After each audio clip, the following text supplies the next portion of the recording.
Okey, Assalamualaikum. Jadi hari ni kita nak masuk bab 8, iaitu garis dan sudut. Buku teks muka surat 169. Okey, jadi yang pertama sekali kita nak tengok apa itu temiring garis kongruen dan juga apa itu sudut kongruen. Okey, jadi yang pertama ialah temiring garis kongruen. Okey, jadi garis kongruen ni di mana kedua-dua garis yang dipaparkan sentiasa sama panjang. Okey, sentiasa sama panjang. Okey, jadi kat sini ada dua contoh. Okey, contoh yang pertama, okey, P dan Q masing-masing panjang dia ialah 5 cm. Okey, manakala garisan A dan B pun 5 cm. Jadi, bila kedua-dua garis yang dipaparkan ni sama, nilai dia ialah sama, jadi yang ni kita panggil temiring garis kongruen. Okey, jadi cara nak tulis dia PQ, okey, sama dengan AB. Okey, apabila samalah, yang ni kita panggil temiring garis kongruen. Okey, contoh yang kedua di mana ada dua juga garisan. Okey, di mana garisan MN ialah 4 cm, manakala garisan PQ ialah 4.5 cm. Okey, jadi kedua-dua garisan ni tidak sama panjang. Okey, jadi bila tak sama panjang, jadi dia bukan garis kongruen. Jadi kita akan tulis dia MN, okey, tidak sama panjang ni kita buat macam ni lah. Sama dengan palang PQ, maksudnya dia tak sama. Jadi yang ni bukan garis kongruen lah. Okey, yang kedua ialah sudut kongruen. Okey, sudut kongruen pun sama. Okey, maksudnya dua sudut yang dipaparkan sentiasa sama saiz. Okey, tadi sama panjang, yang ni sama saiz. Okey, contoh yang pertama. Okey, ada sudut PQR. Okey, dan juga ada sudut ABC. Okey, jadi sudut PQR 40, manakala sudut A, B dan C pun 40. Jadi bila kedua-dua sudut ni mempunyai nilai yang sama, jadi dia ialah sudut kongruen. Okey, jadi cara nak tulis, okey, buat macam V ni, yang ni mewakili simbol untuk sudut. Okey, jadi cara untuk tulis, okey, yang kat sini pula, kamu kena tengok, okey, P, Q dan R, sudut dia hala sebelah mana. Okey, jadi kat sini hala sebelah Q. Jadi Q ni kena duduk di tengah-tengah. Okey, sama ada PQR ataupun RQP pun boleh. Tapi Q ni kena duduk di tengah-tengah. Okey, sama dengan sudut ABC. Okey, sudut ABC. Boleh juga kamu nak tulis sudut CBA, asalkan sudut B ni duduk di tengah-tengah. Jadi yang ni ialah sudut kongruen. Okey, manakala contoh yang kedua. Okey, MNO, sudut MNO nilai dia ialah 130. Okey, manakala sudut JKL, sudut dia ialah 310. Jadi bila kedua-dua ni tidak sama saiz, jadi dia bukan ialah sudut kongruen. Okey, jadi sudut MNO bukan sudut kongruen JK dan juga L.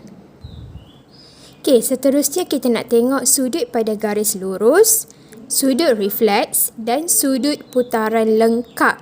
Okey, jadi yang pertama sudut pada garis lurus ialah 180. Yang ni memang kena ingat ya, sudut pada garis lurus hasil dia ialah 180. Maka hasil tambah sudut-sudut pada garis lurus mesti kamu dapat 180. Sudut yang kedua ialah sudut refleks, di mana sudut dia mempunyai saiz lebih daripada 180 tetapi kurang daripada 360.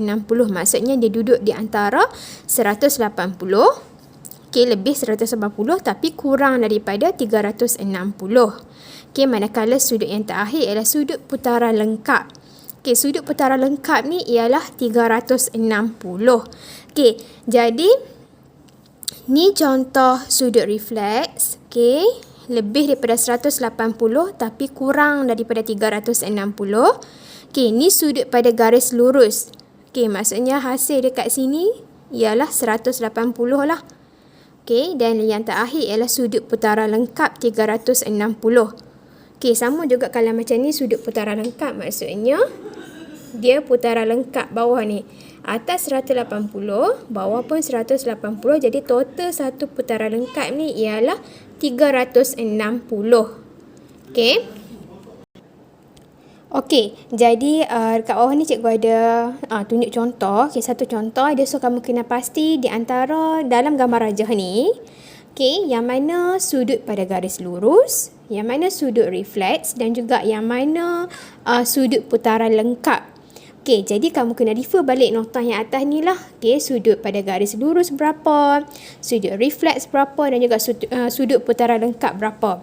Okey, jadi berdasarkan gambar rajah ni, kamu kena pasti. Okey, yang mana sudut pada garis lurus, sudut refleks dan juga sudut putaran lengkap. Okey, jadi cikgu tunjuk jalan penyelesaian. Okey, jadi mula-mula sekali kita cari sudut pada garis lurus. Okey, tengok yang mana satu garis lurus. Okey, jadi ini ialah garis lurus. Okey, jadi kamu total 72 tambah 30 tambah 78. Okey, jadi macam inilah 72 tambah 30 tambah 78. Hasil dia ialah 180. Jadi dia tepatlah sudut pada garis lurus. Yang inilah yang kita panggil hasil tambah sudut-sudut pada garis lurus sentiasa 180. Okey, jadi kena letak dalam kurungan lah. 180 ni mewakili sudut pada garis lurus. Okey, yang kedua, dia minta kamu cari sudut refleks. Okey, sudut refleks di mana hasil dia ialah lebih daripada 180 tetapi kurang daripada 360. Okey, jadi tadi kat sini total dia dah 180 kan. Okey, jadi kamu tambah dengan 78. Okey, jadi macam inilah 72. Okey, sama balik macam atas ni. Tambah 30, tambah 78 dan tambah satu sudut yang baru yang dekat sini. Okey, tambah 78.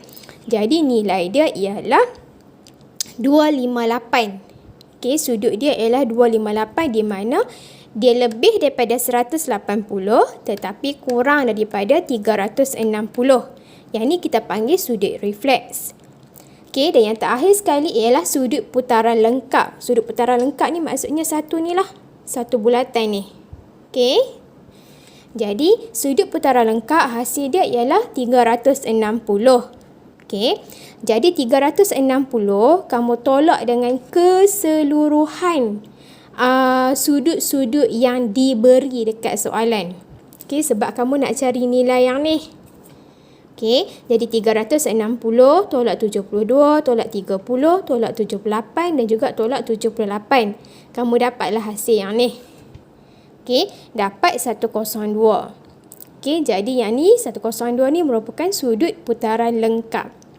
Okey, jadi kamu boleh buat latih diri 8.1C soalan nombor 2A muka surat 174. Okey, yang awal-awal tadi tu yang garisan kongruen dan juga sudut kongruen, buat latih diri 8.1A muka surat 171, nombor 1 dan juga nombor 2.